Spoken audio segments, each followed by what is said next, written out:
Evening, guys. Welcome to episode 2 of what the amateur runners can learn from the pros. And in the last episode, we had Kerry, who went to the 2016 Olympics. And today, I'm very honoured we've got another Olympian who's been to 2 Olympics, the 2012 London Olympics and the 2016 Rio Olympics, and is training for her 3rd Olympics. So amazing achievements. As well as that, she's had got 7 national titles in 100 metres and 200 metres. And she was part of the 4x100 metre relay team at Doha at the World Championships that broke the national record and reached the final as well. So I'd like to bring on Gloria, and thanks for your time and thanks for coming on to the show. So let's start. So you've got some amazing achievements, and like I've just mentioned, like a few of them. Just talk about your achievements and what your favorite achievements are. And yeah. Hi. So first of all, just wanted to say hi to everyone, and thanks Yiannis for having me here. And yeah, it's exciting. So like my career has been quite a roller coaster. I started about when I was 17, around 2009, and I went to my first Olympics afterwards in 2012, as Yiannis was saying. And that first Olympic was something that was not really planned. We were training for Europeans, and when I got to Europeans, it was Helsinki 2012. I qualified for the Olympics, and that's where I started with my first Olympics. And from that year going on, I afterwards got bronze medal in the under 23 in the 200 Europeans, and that was Tampere in Finland. And then for the same year, it was Moscow 2013, and then I went to also World Championships in Beijing 2015. I think that was one of my favorite World Championships. I really enjoyed it, even though we did a little kind of camp before the World Championships in a small town. It was a bit weird, a bit of a crash with the culture there, and people spitting on the streets and whatnot. It was a little bit of a shock. Was it the same place where the Olympics were? Say it again. The Beijing, was it the same place where the Olympics were in the? I think possibly the one with the Nest stadium. I don't know if you remember. I think it's possibly the same stadium, but I'm not 100% sure. I have to double check. Yeah, I'm not 100% sure. So I really love Beijing as well. And then following from that, we had World Championships in London. And then, before that, actually in 2016, Rio, the Olympics. And then World Championships in London. And then Doha, 2019.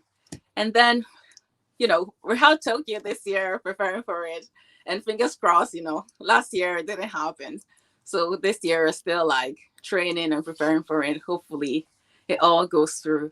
And this year, actually, we want to get into the final with the 4x1 relay at the Olympics. That's our dream. And, as a relay team, we want to achieve that this year. So it's going to be challenging, but I think if we work hard, anything can happen. Yeah, I totally agree. Like if you can work hard, if you work hard, anything's possible, isn't it? Yes.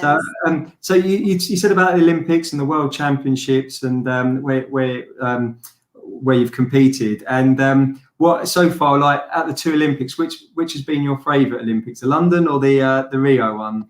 Definitely London. Yeah. Yes, the reason is in London.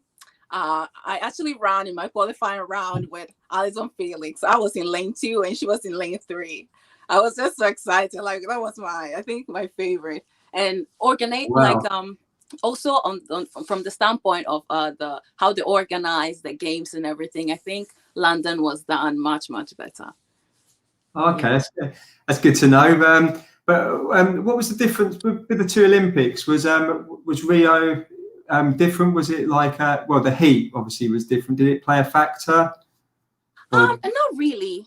No. It was actually all right. Yeah, like the weather and stuff. The weather conditions were quite good. Like from that standpoint, it was actually good.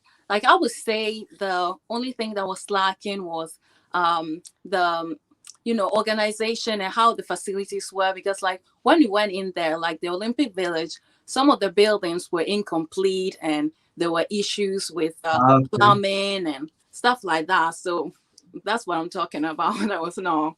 Yeah, see, they hide that from the TV, don't they? I know they had problems, but they hide it. And then and that's not what you want to see, is it? So so with Tokyo, obviously, fingers crossed it goes ahead. So you're training for that, and that's impressive.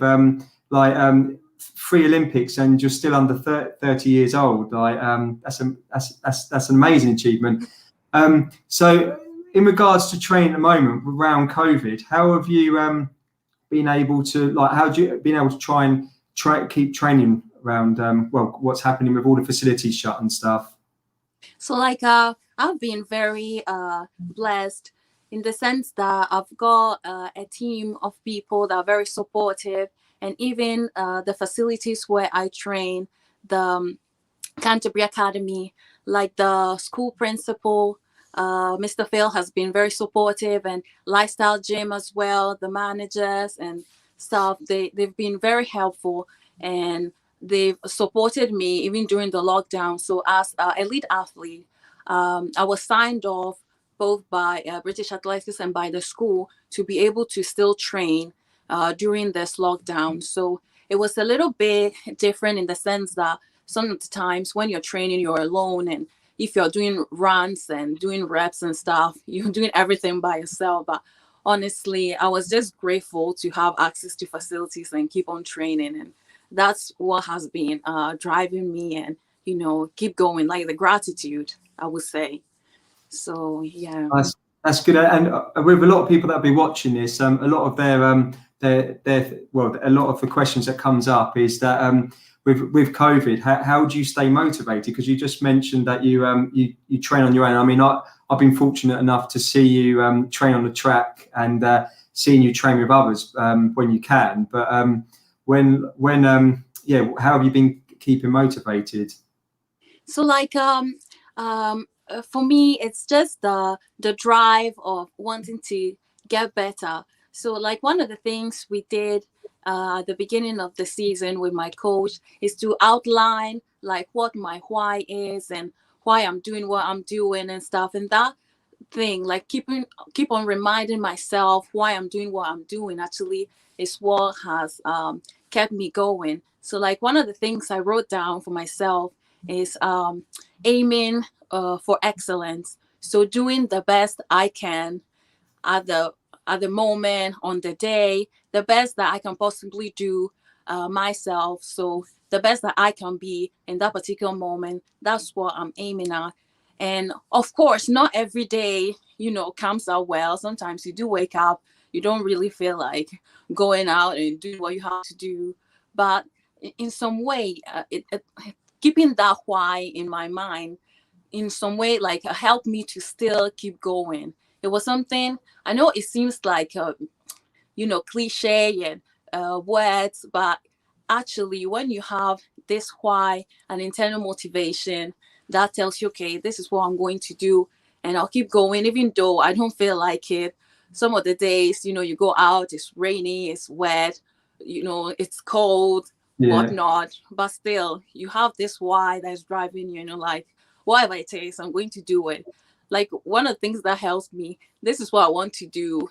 I might not feel like it, I'll accept it. I don't feel like it, but I'll still do it because this is what I want to do, Yeah, and I find as well the days when you said about like when you still go out when it's like horrible weather and stuff, and they're the days that really count, because some people get put off, don't they? And then one of the days that count. So you do all this training. So firstly, because I come from a long distance background and I do long stuff, so you do short stuff. So how many days a week do you train?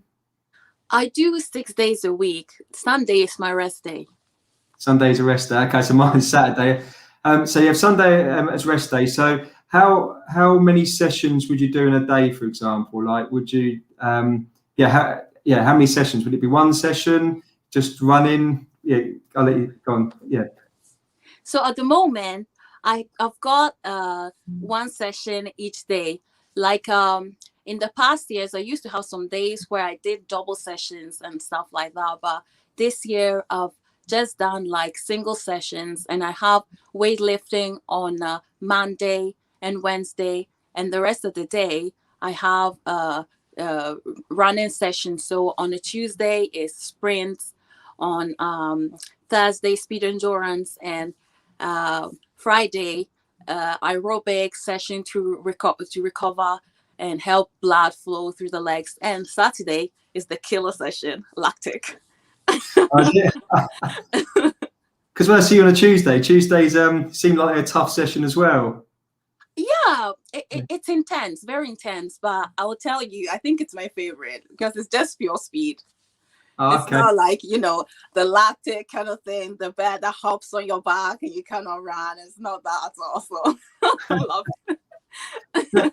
So you did all that training. So you said about touched on endurance. How far would an endurance run be for you? Oh, okay. So I've got speed endurance on a Thursday, and what that consists in, is runs around from like 120 to 150. So it's very high in intensity. You look for speed, and you have to like maintain a good speed for all the runs. So that's what we mean for speed endurance. But then on the Saturday, I have special endurance, and that is the one that works on energy systems linked to how much lactic tolerance you can carry. And at the moment on a Saturday, I work on 250s, so 250 meters, reps of 250 meters. So it's kind of a different kind of endurance, let's say. Yeah, two different types. Oh, and your coach says hello. Oh, hi, Tony.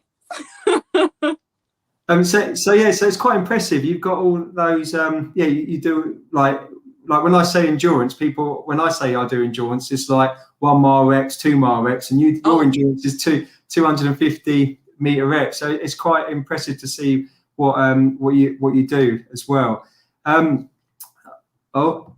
There's another question. There's my wife speaking Greek to Tony.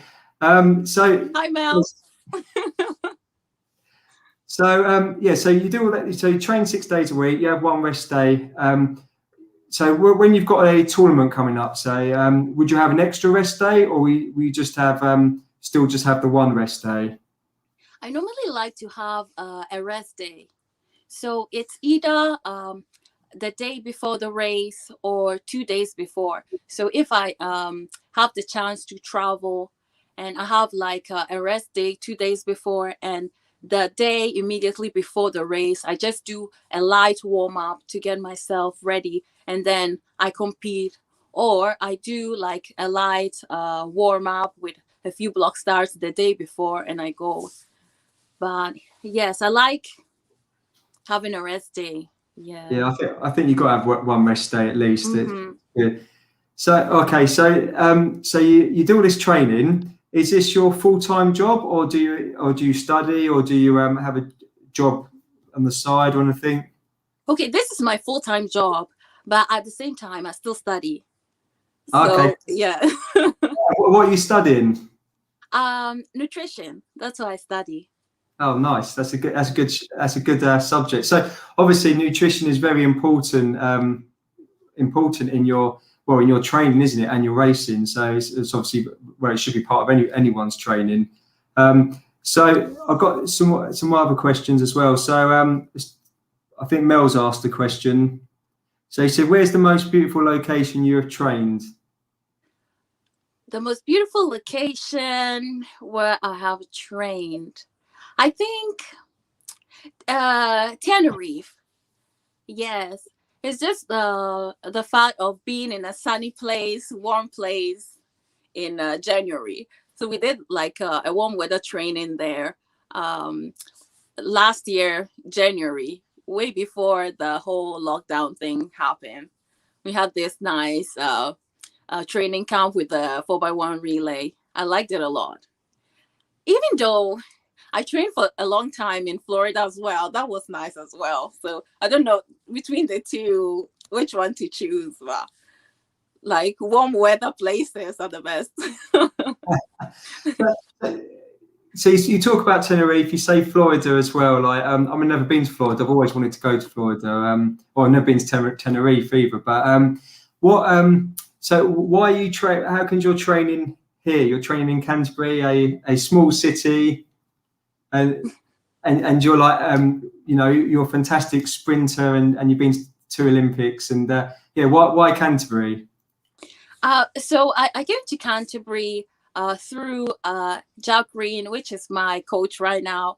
We used to train together when I was back in Florida.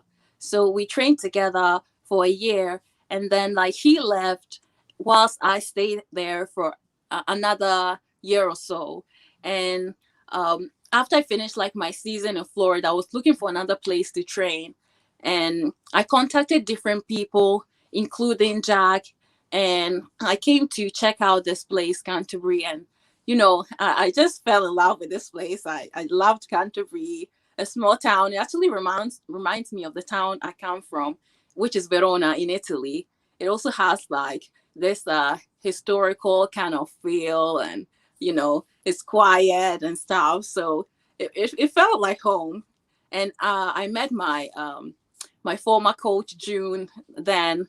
And it was like a nice feeling, and I decided I'd like to work here and train here, and that's how I started basically. And I met Tony as well, so yeah, it was that's how I started.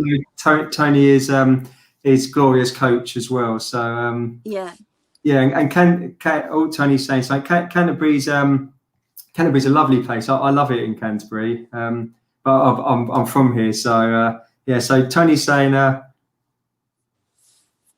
so when was the time you competed versus a big name and said, "Wow, I need to step up my game"? And also, who was the fastest and strongest athlete you've competed against?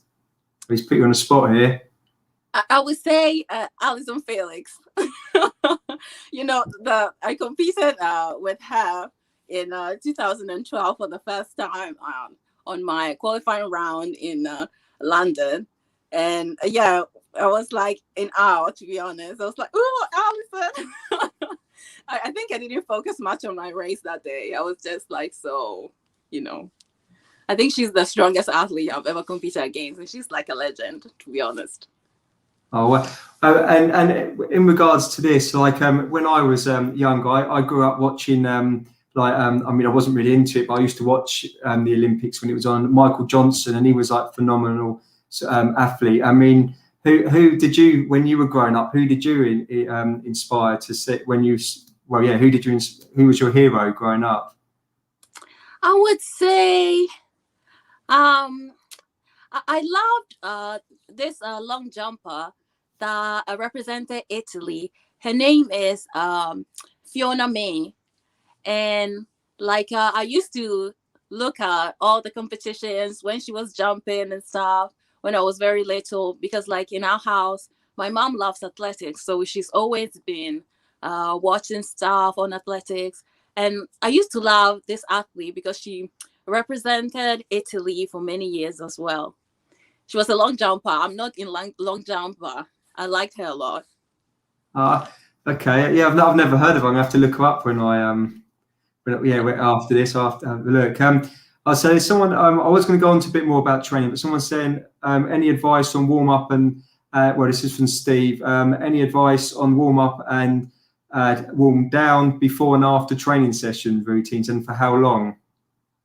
Okay, so I'm a very big fan of doing recovery stuff after training. So I do that all the time. When it comes to warm up, I do a very active warm up. So it's made with dynamic stretches, exercises that activate different parts of the, different muscles group and stuff. So I do that. My warm up is about 40 minutes long, so it's quite long compared to some people. Let's say it's actually average, because like I know people who actually warm up longer. But what I do is very dynamic. I don't do static stretches, for example, in my warm up. And after training, I always cool down. So I do a few strides or some laps around the track and stuff like that. And when I go home, I have a whole set of stretches I do, which include static stretches, and I do them afterwards. And when it comes to that, I actually spend about 40 minutes doing all those stretches. So it's quite a long job, let's say. Yeah, see, when I get home as well, I think my stretch routine is about 25 minutes. Okay. Yeah, so it's good to hear what you say. So you do all this, and then so you do all the training, you do all this. Like, what about recovery when you're away from training? How do you try and recover quicker? You don't have to give away any tips. Well, I'm happy to share what I do. There's nothing to hide, you know. So like an important thing is all the stretches I was actually talking about. And I do like compression therapy. I don't know if you've heard about compression boots. So I have a set of those. Of them. Yes. So I have a set of those. I use them. I have a massage gun as well. It's actually been, you know, a lifesaver right now that you don't have access to physios, massage therapists, and whatever. So that has been a lifesaver. And I also like doing foot baths with Epsom salts. That helps relax the muscles of my feet, stuff like that. Okay, yeah. I mean, I think the guns they're really helpful, because you can get to places like where like if you foam roller can't get to. Exactly. But how often do you use the recovery boots? Because there was Kerry that was on before. She was saying not to use them all the time. How often do you use yours? Oh, I use them basically every day. Apart from when I don't train, I use them every day, and it's been helpful.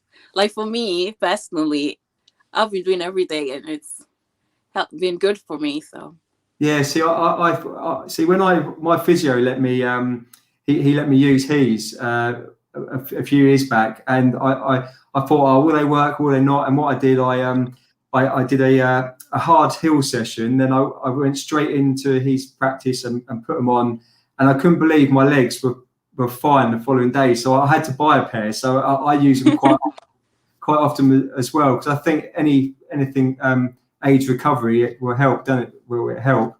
So with regards to when you first started running, how did you start running? What made you want to become a sprinter? Okay, so I started with school, doing competitions with my school. I used to play volleyball before that, and quite frankly, athletics was not like a sport I would have wanted to go into to start with. But in high school, I started doing a few races, and my high school teacher, the PE teacher, actually introduced me to my first coach. And I started doing a few training sessions, and then did a few competitions, and I started winning them. And then I decided, okay, I just like it, just the fact that I was winning. I was like, okay, I want to give it a try and do it seriously. And from then, I never stopped, and I've grown to love this sport, and I really, really enjoy it now. That's really good. Like, I mean, when I was a kid, I used to. I didn't like it. I was one of I was the guy that would hide when we're doing cross country. I would hide and cut corners. But I love it now. Yeah. So it's good that you started young and you were able to do it. Did you? What's your preferred distance? Is it 100 meter, 200, or do you like both? Or so, like, I started off just with 100 meters, and eventually got to the 200. But I would say I like the 100 more right now. yeah, it's very entertaining. Like I remember I always watch Olympics. I remember watching Usain Bolt when he did that 100 meters when he broke the record, and I was like, wow, but I didn't have a clue about running back then. So yeah, it's good. It's good to do. So so with regards to future plans and goals, like is it purely focusing on the Olympics this year in Tokyo? We also have world relays before that, which is an important event I'm training for, and we have European team championships as well. Obviously, the Olympics is the big goal, the big event, but we've got these other ones as well, and national championships. And when are these races? When are they? Are they quite soon? So world relays are going to be on the 1st and on the 2nd of May. And European team championships are in June. I think the 23rd to 25th or so, like that, those days there. And then we have the Olympics that start from the 23rd of July to the 8th of August. Okay, so it's quite an action-packed. Yeah. It's quite an action-packed, year, isn't it? Really. Mm-hmm. So my wife's asking. She's asking a question, Mel again, about what tips do you have as you're a nutritionist in the making regarding nutrition? Okay, so what I would say is like how the way you would eat is actually not the same for everybody. It has to be tailored from individual to individual. But in general, like the basics, the ABCs I will encourage people with is like drinking enough, like staying hydrated, because like it's one of the things people take for granted and just, don't pay attention to it. So keep hydrated because it also helps you with your recovery. Because I noticed that the days that I perhaps don't drink as much, like the following day, I'm actually more fatigued and actually don't sleep as well. So I think say about sleep, because I was reading quite a few studies, because sometimes I've found that I've struggled to sleep, especially from a hard session, and it was to do with hydration. Although I drank a lot, I didn't realize I wasn't drinking enough. So water is really important. mm-hmm. Do you find if you don't drink enough, you're fatigued the following day? Yes. So like Okay. I make it a priority to actually drink enough. Yeah, I've even written it down, and I have bottles. Like I have a liter bottle, so I know I have to go through it at least, empty it twice. Kind of thing. So Yeah. you have a goal for the day. Yeah, I lose count. I drink loads. I drink a pint glass, but I make sure I go through quite a bit of them a day. So that's it's really important. Going back to your training, you said about you doing strength training and obviously you do run training. Do you do any other like cross training, any cycling or swimming or anything like that? Not really. Like this year, I've not done any, but last year, for example, I did do a bit of swimming, and I will say quote unquote swimming, because I'm not exactly the best swimmer, so like I wouldn't call it like proper swimming, but I did a bit. I can barely stay afloat, but I mean, I couldn't swim when I first started. People say, "Oh, I didn't realise I couldn't swim." I was like a dog, a drowning dog in the swimming pool. But you have to learn, don't you? So yeah, let's say pool session, proper swimming, not exactly. So you've got all your goals and your for this year and stuff. But what is your future goals? So what are you aiming for? I mean, the next Olympics only 3 years away. Would you try and go for that, or would this be your last one? Or what are your future goals? I would actually like to go to the next Olympics, and perhaps end up with the World Championship the following year. So the one after the next Olympics. Okay, so that would be very impressive. Well, it's impressive already, but going to 4 Olympics, I mean, wow! I don't think many people have done that, have they? I know, but things have changed a lot lately. You find a lot of more matured, quote unquote, athletes out there. They now say that 30s are the new 20s. So I'm Yeah, just yeah. I going mean, with it.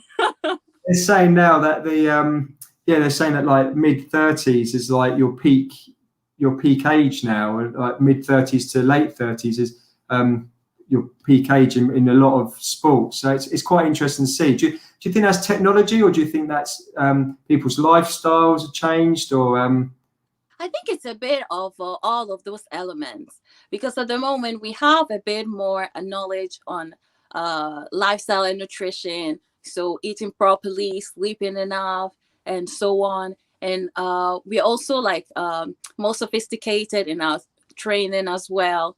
And people are able to manage injury much better. So I think that is what is helping. Yeah. no? Yeah, I mean, I definitely think like with technology and stuff, it's definitely helping, and yeah, people healthy foods and stuff, and people more aware of it now as well. So okay, so I've got some here. So what tips have you learned on the way since you first started to now? Quite a lot, to be frank.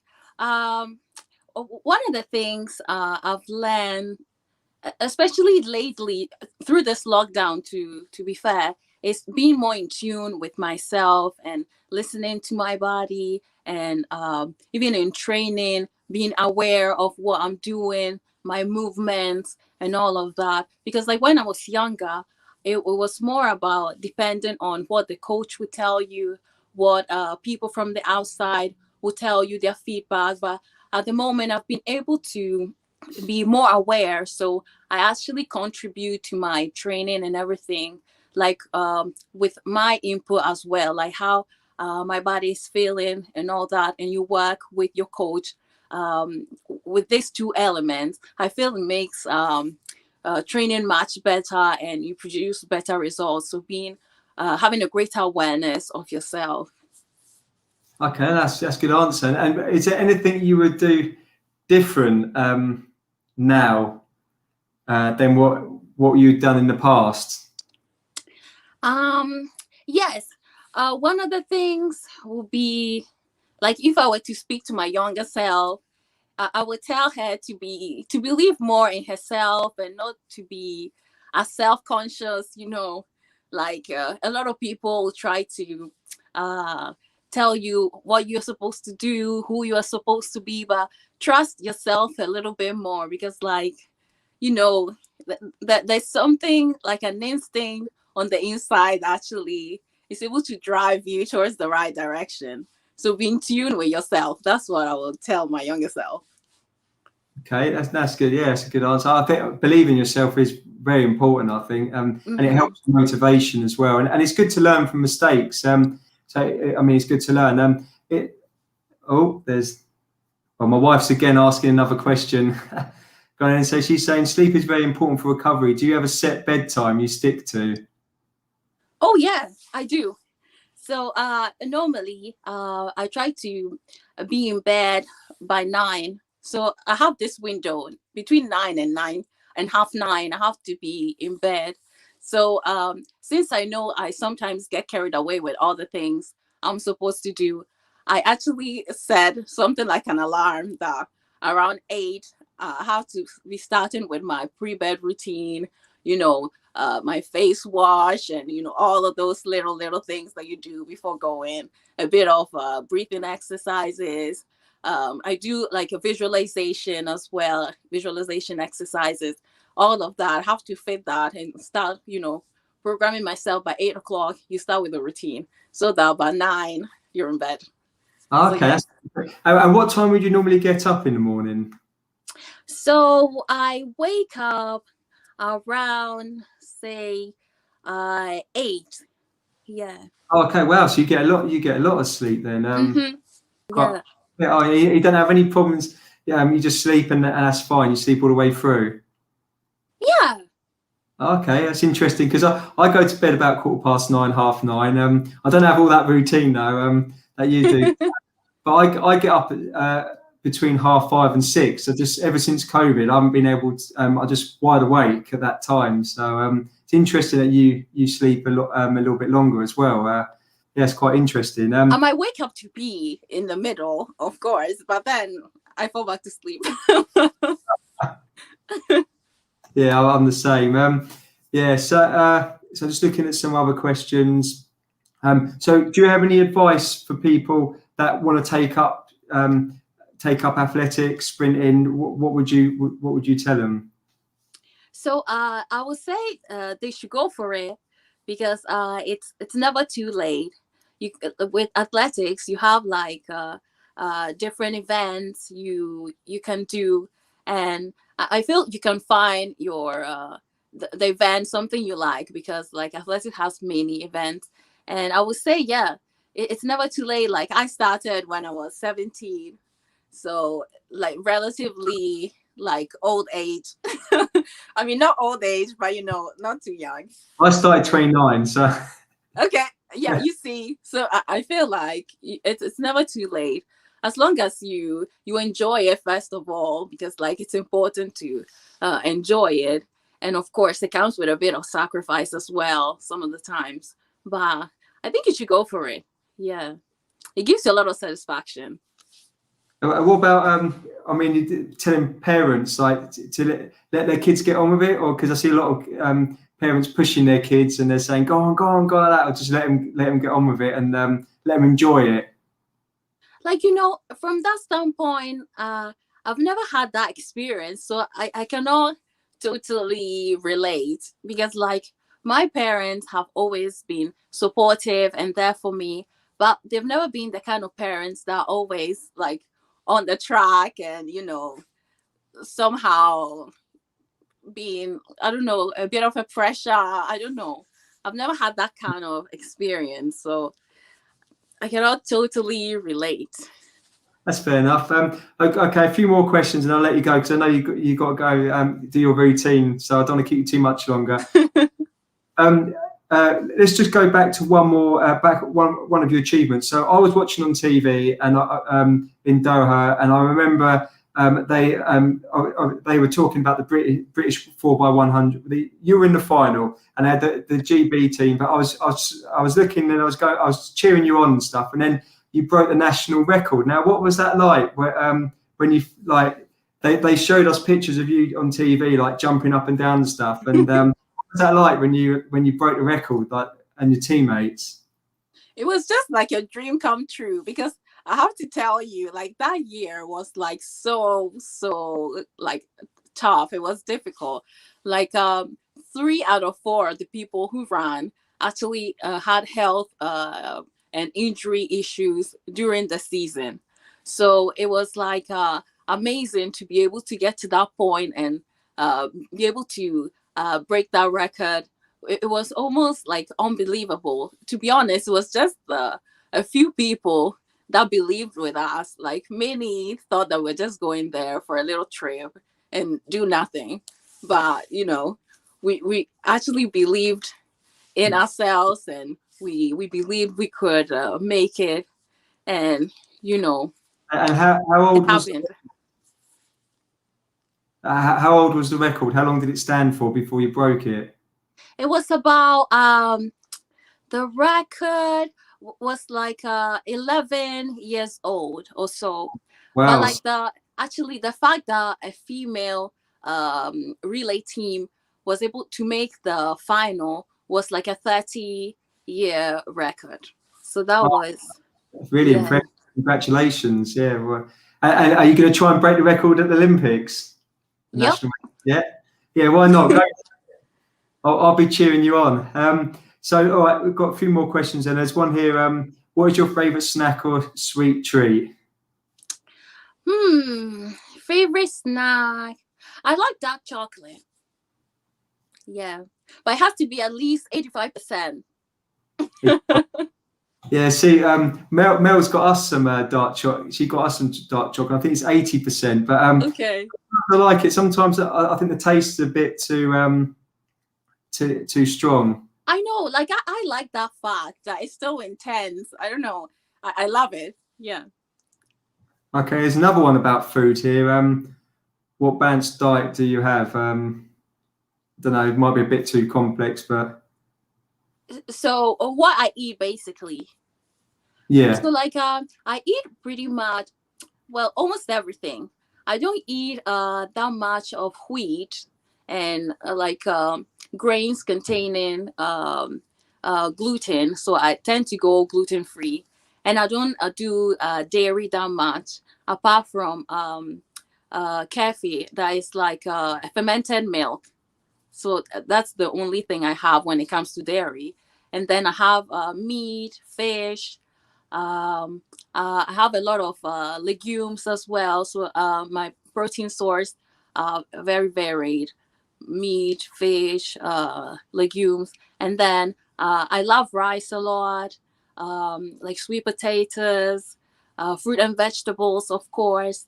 I love juicing as well. I have a juicer in the house, so I make juices as well. So yeah, you can find pretty much everything in it. But I don't do too many, sweets and those kind of things. I'm not a sweet tooth, so that helps me. Okay, you might develop that later. See, I wasn't a sweet tooth. I've had to tell Mel to stop getting sweet stuff because I just raid the cupboards now. I never used did you watch the program Game Changers a few years back where they went all no? I can see what your opinion was of going all like they went all vegan, didn't they? And they started doing really well. But yeah, I just wondered if you watched it. No, I haven't seen it. No, it's an interesting program. It's very interesting. I mean, I thought it was a bit biased, but be biased on people not eating meat. But it was an eye opener for sure.